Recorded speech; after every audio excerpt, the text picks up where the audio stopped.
السلام علیکم ورحمۃ اللہ وبرکاتہ۔ حضرات ناظرین، آج میں آپ لوگوں کو بتانے جا رہا ہوں کہ ملکہ زبیدہ کو اللہ تبارک و تعالیٰ کی زیارت کس طرح نصیب ہوئی۔ حضرات، زبیدہ خاتون ایک نیک ملکہ تھی۔ اس نے نہر زبیدہ بنوا کر مخلوق خدا کو بہت فائدہ پہنچایا۔ اپنی وفات کے بعد وہ کسی کو خواب میں نظر آئی۔ اس نے پوچھا کہ زبیدہ خاتون، آپ کے ساتھ کیا معاملہ پیش آیا؟ تو زبیدہ خاتون نے جواب دیا کہ اللہ رب العزت نے بخشش فرما دی۔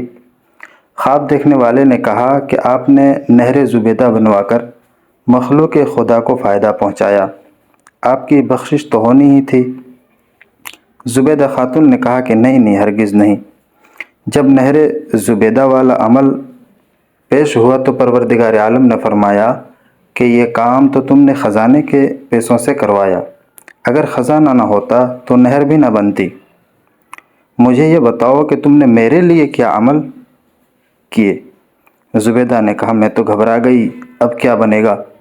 مگر اللہ رب العزت نے مجھ پر مہربانی فرمائی۔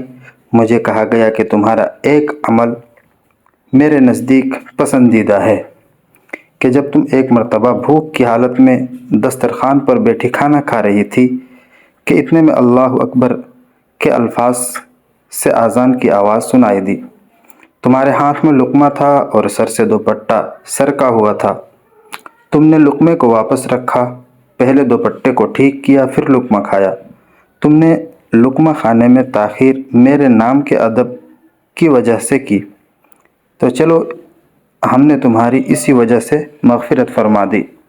تو حضرات ناظرین، اس واقعے سے ہمارے معاشرے کے عورتوں کو ایک سبق ملتا ہے کہ وہ اذان کی تعظیم اور اذان کی عظمت کیسے کریں۔ تو ہمیں اس واقعے سے سبق سیکھنا چاہیے اور ہمیں اس کو اپنی عملی زندگی میں لانا چاہیے۔ اللہ ہم سب کو عمل کی توفیق عطا فرمائے، آمین۔